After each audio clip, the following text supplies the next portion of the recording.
네, 반갑습니다. 4월 5일 금요일 아침 시험입니다. 자, 오늘은 특별하게 이런 화면으로 또 준비를 했습니다. 뭐 특별한 이유가 있는 건 아니고요. 네, 특별하다면서 특별한 이유가 없대. 이게 뭔 소리일까요? 네, 잠이 들겠나? 네, 아무튼 뭐 그런 건 아닌데 오늘은 이제 설명할 것들을 한번 전체적으로 좀 보려고요. 뉴스거리가 조금 다양하게 많아서 한꺼번에 보려고 합니다. 다우지수는 지금 나스닥, S&P 500 전부 다 지금 상승 출발해가지고 분위기 좋게 진행이 됐었는데 자고 일어나니까 많이 빠졌어요. 네, 이게 뭔 일일까? 이걸 우리가 좀 생각해 봐야 되거든요. 이게 무슨 일이야? 왜 이렇게 된 거야? 이런 부분이 좀 있죠. 뭔가 대단한 악재가 있었을 것 같잖아요. 근데 딱 보니까 특별한 건 없어요. 금리 인하 기대감이 후퇴했다. 그 다음에 메파인 카시카리가 이제 뭐라고 짓거렸는가 이런 얘기가 좀 있는 것 같아요. 그래서 요거 한번 볼게요. 뉴욕 증시 중동 위험 플러스 올해 금리 인하 없을 우려. 네, 금리 인하가 없을 수도 있다. 카시카리가 이렇게 얘기했나 보구나. 이 대머리 아저씨 이거 진짜 큰일이네. 네. 봅시다. 시장 참가자들은 비농업 고용보고서 발표를 앞두고서 고용시장 둔화에 좀 주목을 했습니다. 그래서 초반에는 좀 강세를 좀 이어갔어요.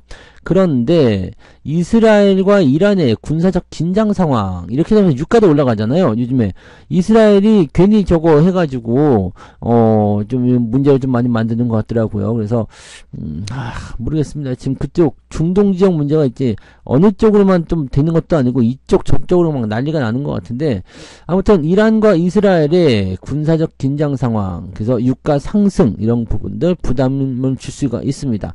유가가 상승하게 되면은요 이게 단기적으로는 당장 영향이 없지만 중장기적으로는 물가 인상이 됩니다. 아시죠? 저쪽 그 러시아 우크라이나 전쟁이 유가 상승에 대한 그런 포지션을 얼마나 많이 갖고 왔는지 또 전체적으로 좀 그 불안감을 많이 조성하기 때문에 그다지 썩 좋지가 않죠. 그 다음에 이제 그 연준의 올해 금리 인하를 하지 않을까 해서 이거 도대체 뭐야? 금리 인하를 왜 안 하겠다는 얘기예요. 금리 인하를 할 수가 없다라는 연준 당국자의 발언.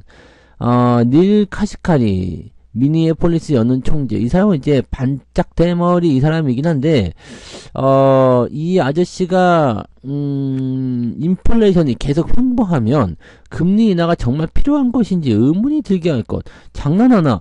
인플레이션이 계속 횡보하면 당연히 금리 인하가 필요한 거죠. 네. 왜냐면 거기에 맞는 상황이 벌어진 거잖아요. 근데 지금 보면 물가가 이제 그 거의 변화가 없다라든지 유지가 된다라든지 이렇게 된다 그러면 뭐 일단 미세하게나마 계속 올라간다 쪽으로 보시면 되는 거예요. 그래서 왜냐면 이 기저효과라는 부분이 생기기 때문에 결과적으로는 평균치에 가까워지는 모습이 좀 나타나거든요. 그럼에도 불구하고 높은 수치의 어떤 상승률을 계속 기록한다는 것은 인플레이션이 계속 올라간다 이렇게 봐야 되는 거잖아요. 그러니까 그런 거이기 때문에 약간 부담은 될 수 있겠지만 금리 인하가 정말 필요한 것인지 왜냐면 증시가 고점이 아닌 상태에서 경기가 좋은 상태가 아닌 상태에서 금리를 계속적으로 고금리 수준을 유지한다는 것은 경기 침체를 가져올 수가 있거든요. 그래서 인플레이션도 높은데 금리 인하까지도 안 해준다. 이러면은 경기가 완전히 나빠질 수 있겠죠. 그래서 그런 부분들이죠. 그러니까 지금 현재 이 토마스도 이런 얘기가 있었네요. 이 모든 긴축 정책은 결국 경제를 둔화시킬 것. 연준이 시간을 가지고 천천히 하는 것이 현명할 것. 얘들 왜 단체로 나와가지고 이랬을까? 네, 토마스 카시카리. 이 일을 기억할 것입니다. 네. 금리 인하는 어쨌든 되게 돼 있어요. 되게 돼 있는데, 지들이 말해놓고 이제, 얘네들 뭐야? 이렇게 하면은 자기네들이 금리 인하 한 대 놓고 또 안 한다는 거야? 이렇게 얘기가 나올 수가 있는 거죠. 네. 그 다음에 실업수당 청구 건수나 뭐 이런 것들은 전체적으로 견조했다는 얘기죠. 실업수당, 즉 실업자 수가 많지 않다라는 이야기가 나옵니다. 그러니까 그렇게 되는 거고 실업률이 오히려 또 낮아질 거다 전망되고 있습니다. 지금 3.9가 예상됐지만 네, 3.8 정도로 낮아질 것이다 이런 얘기도 나오고 있습니다. 이게 이렇게 되면은 골치 아프죠. 오늘 발표가 될 겁니다. 네, 오늘 실업률 발표가 되는데 3.8이 나올 것인지 3.9가 나올 것인지 이거를 봐야 될 것 같네요. 일단 빠진 이유는 이거예요. 금리 인하가 어쩌고저쩌고 하면서 그렇게 되었다. 네. 그 다음에 고용시장이 오히려 좋아졌다. 네. 어떻게 생각하세요? 네, 고용이 좋아지고, 금리 인하를 안 할 것이다. 글쎄, 이거 뭐 계속 너무 울거먹는 것 같은 뉴스라서, 뭐, 그때그때 나오는 그런 부분들인 것 같은데, 제 생각에는 그동안 주가 너무 올랐잖아요. 너무 올랐기 때문에 거기에 대한 부분들이 이제 좀, 부담스럽게, 즉 팔아먹어야 되는 어떤 상황으로 연결시켜야 되는 거 아니냐, 이렇게 보고 있는 것 같습니다. 그래서 그런 게 아니겠는가라고 판단되고요. 지금 중동 지역의 어떤 지적된 리스크, 뭐 악재는 나올 때 손잡고 다 같이 나오나 봐요. 자, 영상은 폭격의 배후로 이스라엘을 지목하고 강한 보복을 예고하였다. 그러면서 전운이 감돌았다. 자, 전투부대원은 휴가를 중단하고 이스라엘 군은 전쟁 중이며 어쩌고저쩌고 지금 이란한테 사과는 했죠. 네, 미안해 그렇게 했는데 그냥 열받아 있는 거예요. 그래서 이걸 네, 기점으로 해서 전쟁하자 이렇게 또 나올 수가 있겠죠. 그러다 보니까 이제 유가가 계속 올라갑니다. 유가가 지금 WTI 이 기준으로 했을 때 86달러를 웃돌았다. 그래. 유가 상승은 인플레이션 둔화가 어려운 요인으로 꼽힌다. 이 역시 금리 인하를 어렵게 하는 요인이다. 유가가 지금 제가 보기에는 한 90불까지는 가지 않을까 생각이 듭니다. 그래서 그런 부분들이 조금 애매한 것 같아요. 네. 유가 상승에 따른 그런 부분들을 보면 유가가 갑자기 막 급등하는 것이 아니기 때문에 뭐 석유 관련한 그 유통 관련주들보다도 유가 상승이 있는 부분에서 수혜를 받을 수 있는 것들이 이제 뭐 정제 마진이 올라가는 종목이거나 그 다음에 그 원재료를 이용해서 납품을 하는 그런 또 화학주들이죠. 그런 것들이 이제 서서히 상승할 수 있는 가능성이 좀 있습니다. 그래서 그런 쪽으로 우리가 보시는 게 맞을 것 같아요. 이 유가 상승은 근데 단기적인 요인일 가능성이 굉장히 높습니다. 지정적 리스크를 통한 유가 상승은 대부분 오래가지 못했다는 것을 꼭 기억하시면 좋겠고요. 테슬라는 1% 정도 상승을 했다라고 되어 있습니다. 장중에 이게 5% 넘게 올랐었던 부분이 있었는데 이게 1%대로 마무리돼 버렸습니다. 그 다음에 포드 같은 경우는 이제 유럽 쪽이었죠. 네, 유럽 쪽에 이 대형 SUV와 픽업 트럭 출시를 2030년을 연기하겠다. 전기차 안 하겠다. 지금 당장 못 하겠다. 이런 얘기가 나온 겁니다. 그 다음에 파운드리 부문의 영업손실 보고 이후에 급락했었던 인텔은 1% 정도 또 떨어졌네요. 네. 많이 안 빠져서 다행인가요? 싶은 생각이고요. 엔비디아는 3% 정도 하락했습니다. 0. 몇 프로, 1% 왔다리 갔다리 계속 그랬었는데 결국은 떨어져 버렸네요. 자, 아마존닷컴은 1%대, 알파벳도 2%대 내렸다. 다만 메타만 오늘 조금 올랐다라고 되어 있습니다. TSMC는 지금 뭐 잘 버티긴 했었는데 1%대 하락을 했습니다. 왜 그러냐면 이게 복구가 다 안 되고 있대요. 지금 80% 정도 복구됐다는 얘기 어제 새벽에 막 속보로 올라온 것 같은데 이렇게 되어 있죠. 그래서 확실하게 복구가 안 돼서 반도체 수급에 차질이 조금 생길 것 같다. 이런 얘기들을 뭐 했다고 합니다. 그러니까 전체적으로 보면은 이제 부담감들이 좀 많이 나와 있는 것 같은 느낌이죠. 네. 여기부터 재밌는 뉴스들이 많이 있네. 밸류업 약발이 떨어졌냐? 네. PBR 1배 미만 오히려 많이 증가했다. 오히려 증가했다. 그러니까 이거는 밸류업을 다시 집어넣을 수가 있겠죠. 네, 밸류업 다시 집어넣어서 가야 됩니다. 이렇게 얘기가 나올 가능성이 높아졌다. 지금 저 PBR 요런 것들 보면 이제 단기간으로 올라갔을 때 차익 매도를 많이 쳐버렸어요. 개인들도 그렇고 뭐 이제 물려있던 사람들이 이제 올라가면서 주식을 주가가 상승을 해줬잖아요. 그러다 보니까 차익 매도를 오히려 들어가게 되면서 이제 사람들 탈출의 기회를 제공해줬다. 이런 평가도 좀 받고 있더라고요.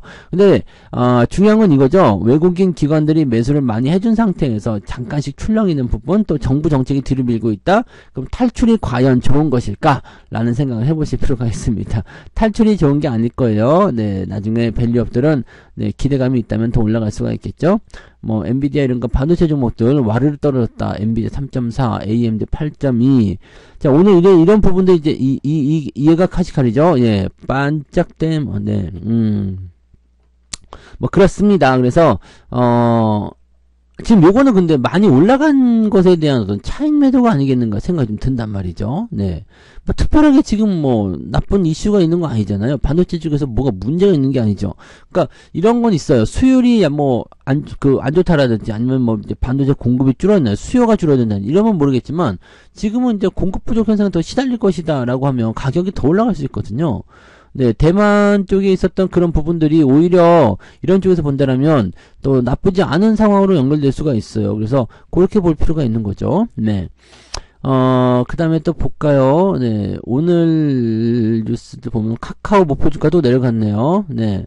카카오 목표 주가가 75,000원에서 68,000원으로 낮춰졌다. 콘텐츠 사업부의 부진이 실적의 발목을 잡았다. 근데 콘텐츠 사업이 전부잖아, 얘는. 카카오는. 뭐, 다른 것도 있겠지만, 네, 이거는 조금 그렇다. 그죠? 그래서, 카카오에 대한 주가 하락이 더 진행될 수도 있다. 라고 얘기가 나올 수 있고요. 요건 또 뭐야? 반도체에 소외된 현대차, 기아, 저점 매수 기회다.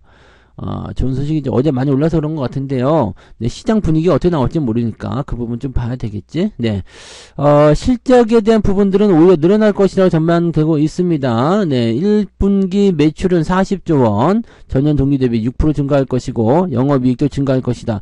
전년도에 실적 괜찮게 나왔었거든요. 근데 이거보다 더 늘어난다면 오히려 더 괜찮은 것 같다는 느낌이 좀 드네요. 그죠? 네, 그리고 기아 역시도 매출액이 24조 원, 영업이익 2조 원. 자, 근데 이거 우리 잘 기억해 보세요. 기아하고 현대하고 둘 다 가져가야 되고 그런 건 맞습니다만은 기아하고 현대하고 시총이 뒤집어진다거나 비슷한 상황으로 가는 것은 말이 안 됩니다. 현대차 매출액 40조예요. 그 다음에 기아차 매출액 24조 원입니다. 현대차 영업이익은 3조 6천억, 기아차는 2조 8천억. 물론, 네, 충분히 그럴 수 있어요. 네. 충분히 어떤 기대감을 통해서 주가가 단기적으로 상승하거나 그럴 수 있습니다. 근데 전반적으로 이제 계속 앞지른다는 것은 말이 안 돼요. 그러니까 현대차보다 기아가 매출액도 커지고 더 커진다 그러면은 모르겠지만 그런 부분이 아니기 때문에 여러분들 이런 부분들을 잘 생각하시면 되겠습니다. 자, 어쨌건 자동차 쪽은 일단 저가 매수의 기회인지 아니면 본격적인 상승의 출발인지 아니면은 살짝 올랐다가 다시 떨구는 것인지 그거는 이제 오늘 봐야지 하겠습니다만 현재 시점이 바닥 근처에 잡혀 있는 것 같기는 하다. 이렇게 봐주시면 되겠습니다. 바닥 근처에 한 번씩 찔러보는 거 괜찮겠죠? 네. 자, 그 다음에 또 볼까요? 오늘 3전의 실적 발표가 뉴스가 나올 텐데, 다른 거는 뭐 별거 없네요. 그죠? 네. 삼립, 왜 좀 그러네요. AI 확산에 달려가는 유리기판. 유리기판 관련주도 움직임이 좋아요. 필옵틱스, YC캠, HB 테크놀로지, 이 유리기판. 이 유리기판을 가지고 있으면은요, 이 유리기판을 활용하면 반도체 수율이 좋아진대요. 그러니까 양품의 확률이 높아진다라고 합니다. 그러다 보니까 필옵틱스, YC캠, HB 테크놀로지 이런 것들 전부 다 많이 올랐네요. 캠트로닉스도 많이 올랐고요. 네, 그런 부분들이고 중간 기판이 없이 MLCC 등 수종소자를 유리에 내장할 수도 있다. 대단하네. 유리로 기판을 만들 생각은 어떻게 했지? 참 대단하다. 그죠? 이 특성상 외부의 강한 충격이나 누적 압력에 취약해 제조 시 수율을 높이기는 어렵다. 그럼에도 불구하고 장점이 있다는 얘기죠. 뭐야? 열과 휘어짐에도 강해서 대면 적화가 유리하다.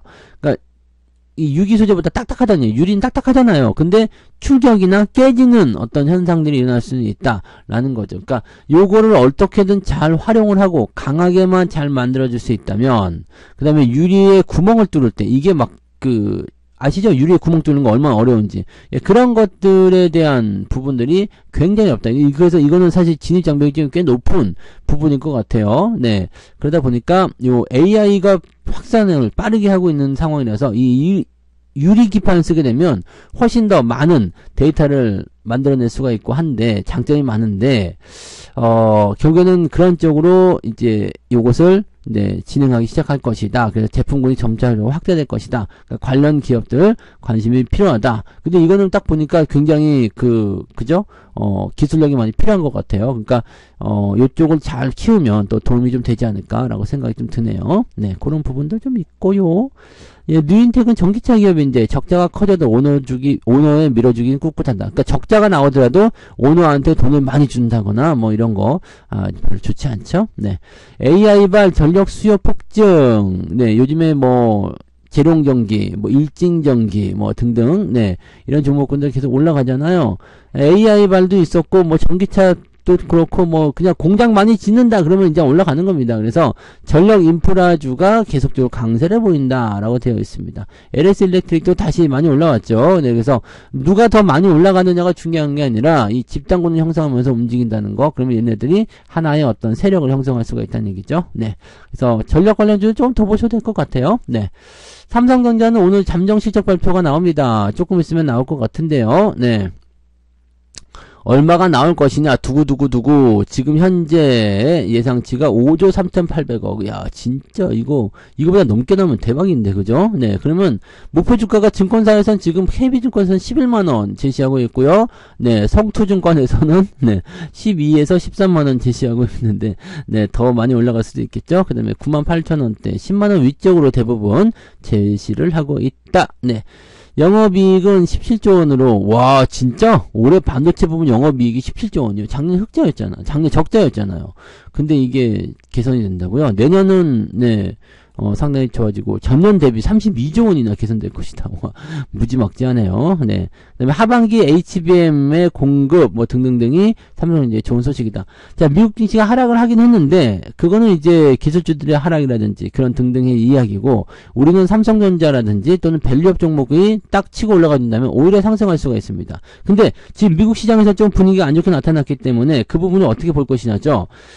다른 종목들은 떨어지면서 삼성전자를 끌어올리는 모습이 나타나다가 서로 간에 이제 키 맞추기로 삼성전자가 슬슬 내려오고 다른 게 올라갈 것인지, 아니면 내려가서 시작했다가 실적 기대하면 그냥 바로 튀어서 다시 올라가 버릴 것인지, 그거는 잘 모를 것 같아요. 그래서 가봐야지 할 것 같은, 네, 변수가 좀 많은 그런 오늘의 증시가 나올 것 같습니다. 그래서 그런 정도를 조금 체크해 보시면 되겠습니다.